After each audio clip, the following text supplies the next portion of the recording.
ito kung ano ang gaano kalaki or gaano kabigat ang impact na dinadala nito sa laro. So they're gonna have to think of something else here.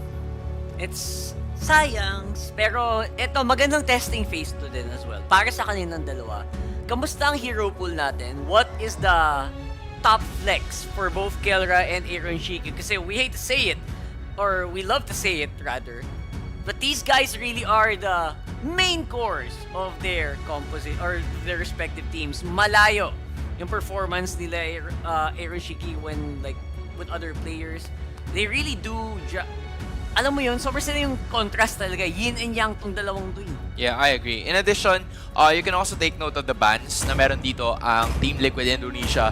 They're removing the Luyi na gagamitin ng Super Fritz also because they're trying to add the option na pwedeng mag-glue itong si Aran kasi pag nag-split-split ka parang mas maraming access dun sa passive ng Luyi when it happens. So the idea for them is to try to do something else here. Team Liquid Indonesia, kukuhanan at bibigyan nila ng Suyu itong si Fabian. Meanwhile, on the other side, you still have the Hilda available. You can also pick up an Eve na ginagamit din naman ni Super Friends. The only worry is that they could slow down pagdating doon sa mga initiations na binibigay ni Suyu. So I think an Eve or a Hylos would be ideal here para sa kanila. But instead, it's gonna be the Chong relying on that flexibility. But there's the Eve, a comfortable pick para kay Super Friends.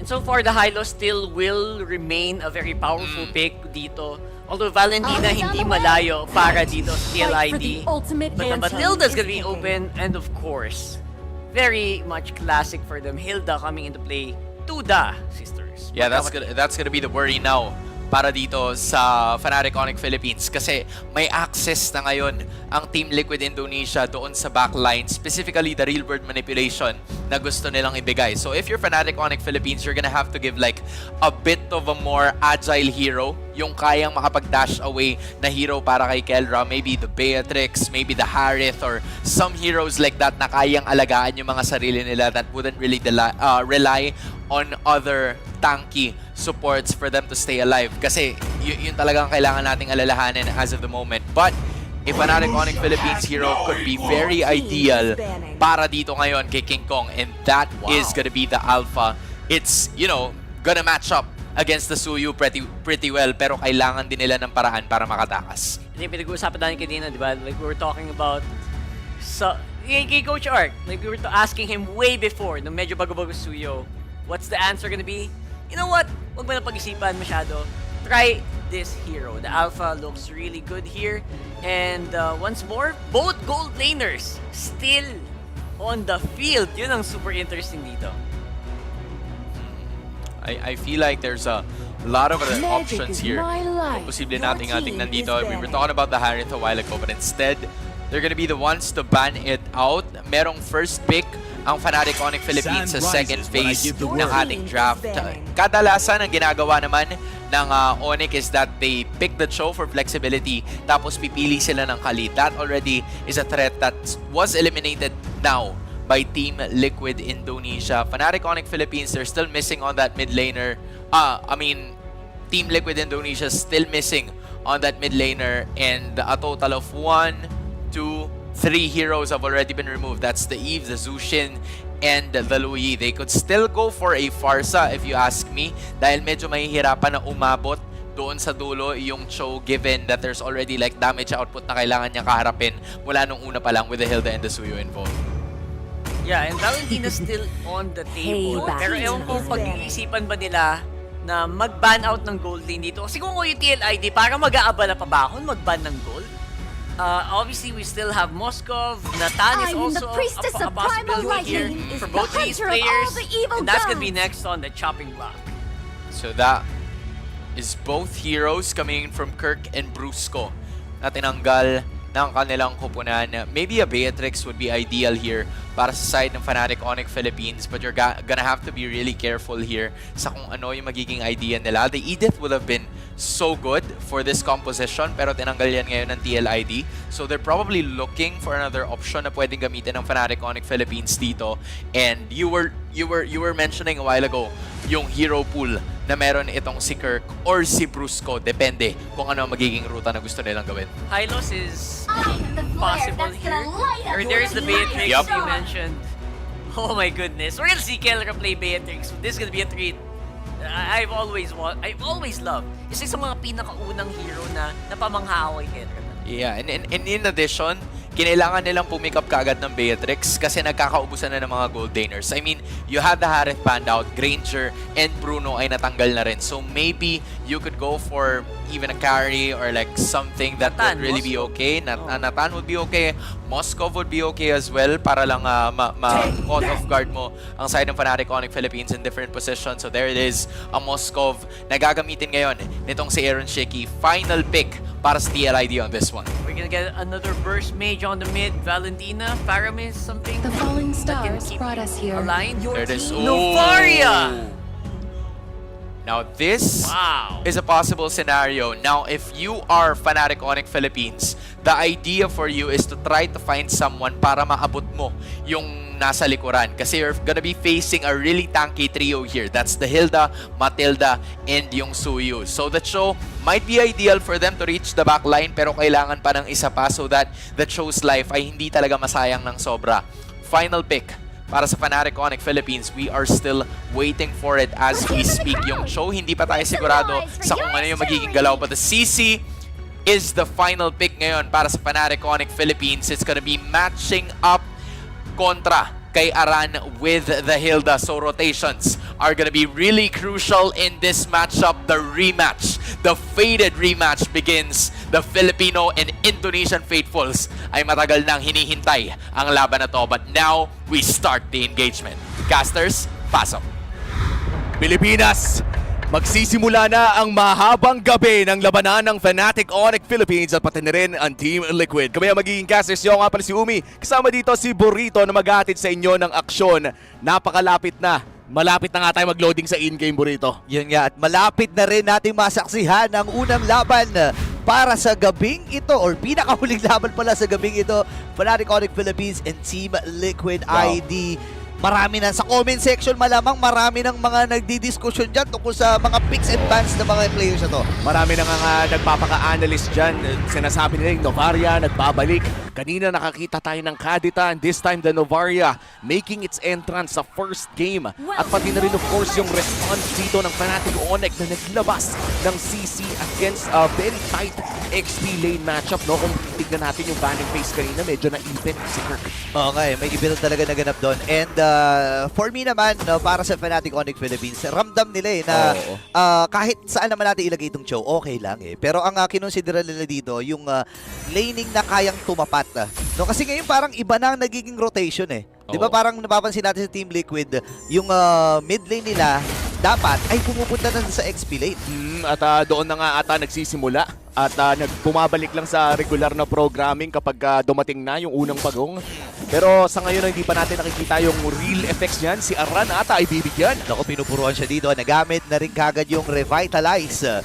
So, may magandang ideya dito ang Oo. Fnatic Onyx Philippines. Pero kasi hindi titigil tong si Widdy at saka si Aran eh, ano? Oh, itutuloy pa rin nila Fabian going in for that retribution steal pero hindi ata makukuha ni King Kong Ay! yung dalawa. First blood para dito kay Kong. Naku, nahulog sa patibong ni King Kong ang Team Liquid ID. Nakadalawa kaagad siya dun, medyo mahirap ito pagka early game nakakakuha yung jungle eh, no? Oo, mas lalo na kapag kay King Kong ang sinubukan ni Fabian with the retribution na agawin yung purple buff. In fact, akala ko nga naagaw niya pero hindi naman palay! Oh my gosh, killing spree na kaagad dito si King Kong. Hindi pa tayo umiinit eh, hindi pa umiinit yung kinauupuan natin. Kumukulo na agad yung laro eh. Magdadalawang minuto pa lang, men. Malamig pa yung malamig pa yung boses natin eh. Grabe to. Pero nice one, nice one. Nice one. Gusto Nice ko yan. one. Gusto namin yan. Gusto namin yan. Gusto namin yan. Oh, wait lang, Aran. Ay, ikaw ang di namin gusto. Umatras-atras ka dyan. Pero Hayward? nagamit ng human manipulation. Habang nakapatay na rin si Bulls with si King mo nakakuha ng pagong. Habang si Aran, ako mali na. Wrong way, boss. Wrong way. One way po dyan, bossing. Hindi na pwedeng U-turn.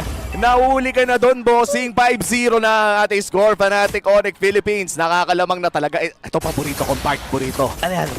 Libreng-libreng nakaka-farm. Nako.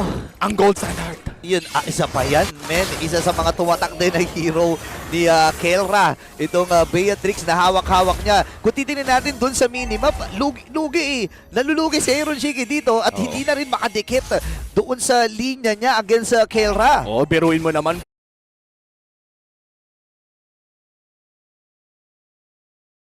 Pinapatok ka ng rocket launcher, Bruce. Oh my God. Grabe naman yun, binibait out lang niya. Pero ngayon nawala ng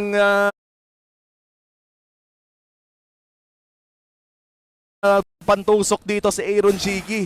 Kailangan na niya umuwi. Alam mo, medyo matagal na ako nang huling nakakita ng, alam mo yun, 2 minuto pa lang nakatatlong kill na kagad yung isang alpha. Alpha Oo. to ha, hindi to summon na ano, kunyari mga Ling or kung ano man na assassin.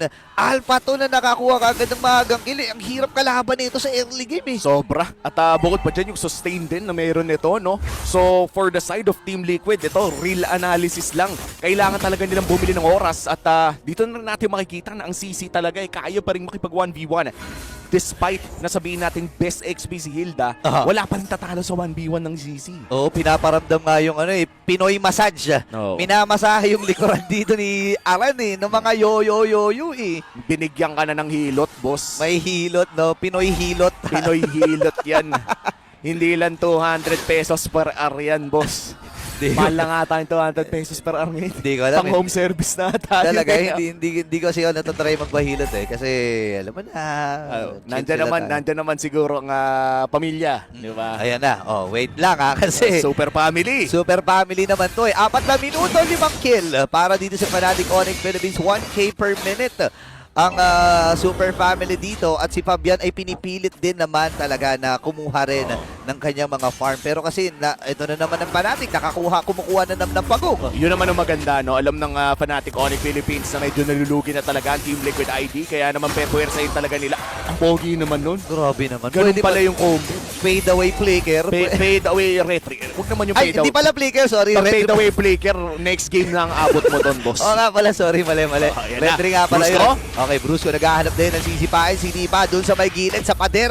Pero naisalba din naman siya dito ni Ayun. Freddy. At si Aaron Shiki namatay din with the preparation. Habang nakasalubong din si Kingong dito, inaantay niya yung cooldown nung kanyang Spear of Alpha. Pero malaya din ang pag-cut ni Kelra dito sa ibaba. Para bang ayaw paglaruin ng Team Liquid? Ayaw talagang paglaruin ng Team Liquid, par. Nakita mo yon, dinelay niya yung real world manipulation para lang siguraduhin na nakapag-dash na si Yeskel. Kailangan ng lumangoy sa mga pader.